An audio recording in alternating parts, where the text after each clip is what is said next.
अरबों साल पहले पृथ्वी एक आग का गोला हुआ करती थी। समय के साथ यह ठंडी हुई और यहाँ जीवन की शुरुआत हुई। जब हमारी शुरुआत हुई थी तो हम पानी में रहने वाले जीव हुआ करते थे। पृथ्वी का पहला एनवायरनमेंट लाइफ के लिए सुटेबल नहीं था। वातावरण में मीथेन, अमोनिया, CO2, हाइड्रोजन जैसी गैसें मौजूद थी। लेकिन जब पृथ्वी का वातावरण ठंडा होने लगा तो बारिश ने महासागरों का निर्माण किया। एटमॉस्फेयर में ऑक्सीजन का लेवल बढ़ा जो कि लाइफ का एक इम्पोर्टेंट पार्ट था। और इन सब की शुरुआत होती है अर्ली सूप से, जब 400 करोड़ साल पहले इस पृथ्वी पर जीवन की शुरुआत हुई थी। पृथ्वी के ठंडे होने पर एटमॉस्फेयर में मौजूद वाटर वेपर बूंदें बनकर बरसने लगे और इस लगातार होती बारिश ने पृथ्वी पर विशाल महासागरों का निर्माण किया। लेकिन एटमॉस्फेयर में अभी भी सांस लेने लायक गैसें नहीं थी। वहीं दूसरी ओर समुद्र के अंदर एक अलग ही प्रोसेस चल रही थी। कुछ इनऑर्गेनिक कंपाउंड्स और एक्सटर्नल लाइटनिंग फोर्स से लाइफ की बिल्डिंग ब्लॉक्स यानी अमीनो एसिड और छोटे छोटे मॉलिक्यूल्स बनने लगे थे, जो कि लाइफ ओरिजिन के लिए एक जरूरी इंग्रेडिएंट्स थे। समय के साथ साथ ये मॉलिक्यूल्स एक ही में असेंबल होने लगे, जिसका नतीजा पहला सेल्फ रेप्लिकेटिंग ऑर्गेनिज्म बना। एक ऐसा माइक्रो ऑर्गेनिज्म जो सिर्फ अपने ही कॉपी बना सकता था। और पानी में मौजूद इन अणुओं से मिलकर प्रोटोसेल्स बनने लगे, जो शुरुआती जीवन के रूप में प्रोकैरियोट्स यानी सिंगल सेल्ड ऑर्गेनिज्म थे, जिनमें न्यूक्लियस के साथ साथ बाकी के कॉम्प्लेक्स स्ट्रक्चर्स मौजूद नहीं थे।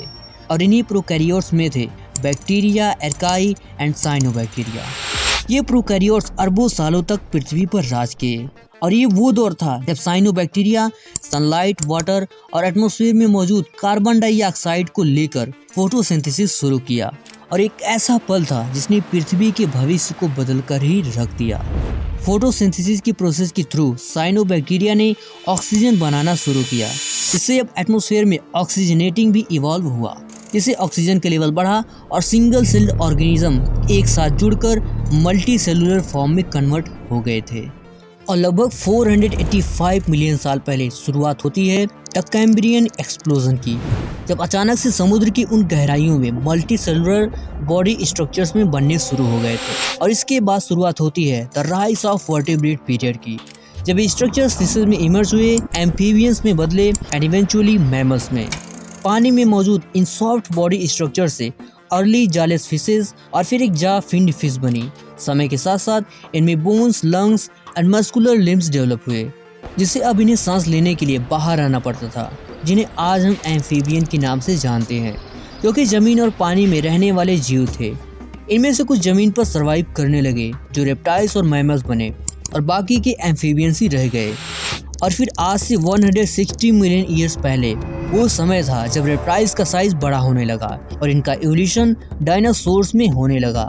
इनके अलग अलग वेरिएशंस थे, जैसे कि लार्ज थेरोपोड्स जो कि साइज में बड़े थे, और स्मॉल थेरोपोड्स जिनका साइज छोटा था, और कुछ के पास तो फेदर्स भी थे लाइक आर्कियोप्टेरिस, जिनसे आज बर्ड्स का इवोल्यूशन हुआ है।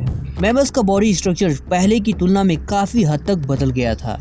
ये साइज में छोटे हुआ करते थे और इनके पास अपने बॉडी हीट को रेगुलेट करने की एक कमाल की क्षमता थी, जो इन्हें चेंजिंग क्लाइमेट में अडॉप्ट होने का एक एडवांटेज देती है।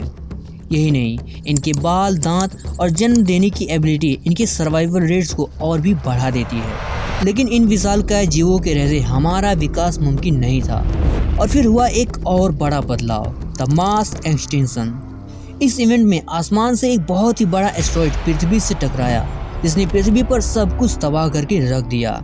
चारों ओर तबाही का मंजर था। डायनासोर जैसे बड़े बड़े जीव इस आपदा से बच नहीं सके, और इस इम्पैक्ट से धूल के बादलों ने कई सालों तक सूर्य की रोशनी ही ढक ली, जिससे ग्लोबल कूलिंग, क्लाइमेट चेंज और हैबिटाट बदलने लगा। और बचे कुछ डायनासोर्स के पास सरवाइव करने के लिए ना तो इनफ फूड था और ना ही उस बदलते क्लाइमेट में सरवाइव करने की क्षमता। और अंत में उनका फूड चेंज और हैबिटाट डिस्ट्रॉय हो गया, जिससे इन विशालकाय जीवों का इस धरती से अस्तित्व ही मिट गया। लेकिन वहीं दूसरी ओर मैमल्स और अन्य छोटे मोटे जीव जैसे एम्फीबियंस और स्मॉल रेप्टाइल्स जैसे जीव सरवाइव कर गए। मैमल्स का छोटा आकार, जमीन के नीचे रहना, कम और सर्वाहारी भोजन की आदत, तेज प्रजनन की क्षमता और वार्म ब्लडेड होने से एस्टेरॉयड के इम्पैक्ट के बाद भी उन्हें बचने में मददगार साबित हुआ। और इन कैपेबिलिटीज ने उन्हें हार्श इन्वायरमेंट में सरवाइव करने और अंततः पृथ्वी पर डोमिनेंट स्पीसीज बनने का एक रास्ता दिया। इन मैमल्स के 3 ग्रुप इमर्ज हुए। मोनोट्रीम्स, अंडे देने वाले मैमल्स जैसे कि platypus and echidna, marsupials like kangaroo and koalas, placental mammals जैसे कि rodents, humans and primates. Mammals के 3 ग्रुप आज दुनिया भर में अलग अलग स्पीसीज में मौजूद हैं और इन्हीं में से एक थे प्राइमेट्स, जो पेड़ों पर रहने वाले जानवर थे। अभी तक उनका ज़मीन से कोई खास संपर्क नहीं था।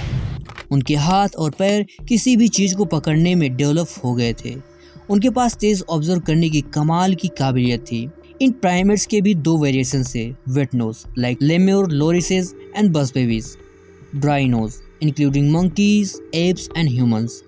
कई मिलियन सालों तक ये प्राइमेट्स पेड़ों पर ही रहते थे, लेकिन 7 मिलियन साल पहले जब आइस एज आया तो सूखा बढ़ने लगा और बड़े बड़े पेड़ पौधों की संख्या में कमी आने लगी, जिससे प्राइमेट्स को खाने के लिए ज़मीन पर आना पड़ा। और जब आइस एज खत्म हुआ तो ये एप्स अब ज़मीन पर रहना शुरू कर दिए थे। ज़मीन पर उन्हें अलग अलग प्रकार के फूड्स जैसे ग्रास, सीड्स और छोटे मोटे जानवर आसानी से मिलने लगे। यहाँ पर उन्हें आसानी से पानी भी मिल जाता था और सबसे बड़ी बात कि नीचे इनका कोई कंपटीटर भी नहीं था। धीरे धीरे ज़मीन पर रहकर इन्होंने सिंपल टूल्स जैसे हैमरिंग का भी इस्तेमाल करना शुरू कर दिया।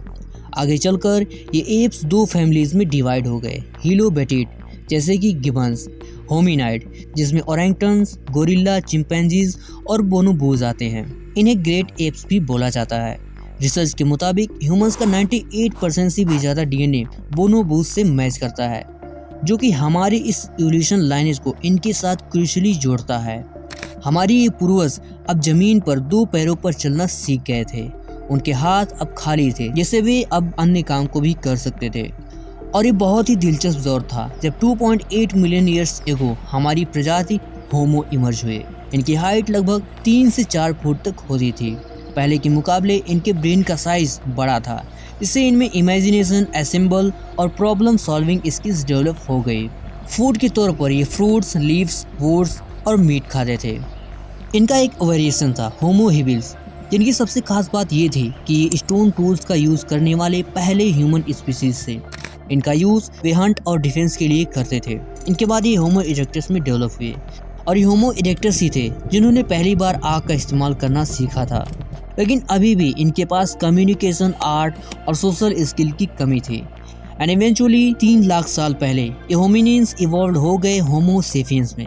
ये होमो सेपियंस सबसे पहले अफ्रीका में इवॉल्व हुए थे। क्लाइमेट चेंज और रिसोर्सेज की कमी के चलते होमो सेपियंस लगभग 70,000 साल पहले आउट ऑफ अफ्रीका माइग्रेट करने लगे और समय बीतने के साथ साथ इनकी population Europe, Asia, Australia and eventually America जैसे देशों में ग्लोबली फैल गई।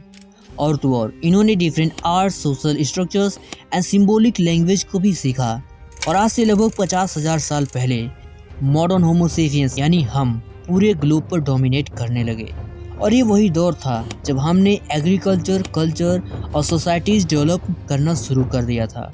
और इसी इवोल्यूशन की प्रोसेस से आज हम इस मॉडर्न वर्ल्ड के अस्तित्व में हैं। यहाँ पर एक और सवाल उठता है कि अगर हम मछलियों, रेप्टाइल्स और बंदरों से इमर्ज हुए हैं तो आज भी ये सारे जीव मौजूद कैसे हैं? देखिए, इवोल्यूशन के दौरान एक प्रोसेस होती है, natural selection. Natural selection Charles Darwin द्वारा दिया गया एक सिद्धांत है। इस थ्योरी के हिसाब से इंसान और बंदर दोनों अपने इन्वायरमेंट के हिसाब से अलग अलग लाइनेज में विकसित हुए हैं, इसलिए दोनों का अस्तित्व आज भी मौजूद है। इस इवोल्यूशन के हर एक स्टेप को इमर्ज होने में करोड़ों और लाखों सालों का वक्त लग गया। आपको क्या लगता है कि हमारी अगली वेरिएशन क्या होने वाली है? कमेंट में जरूर से बताना। और वीडियो पसंद आया हो तो एक लाइक और सब्सक्राइब जरूर करना। मिलता हूँ नेक्स्ट किसी अमेजिंग टॉपिक पर। तब तक के लिए Jai Hind, take care and good bye.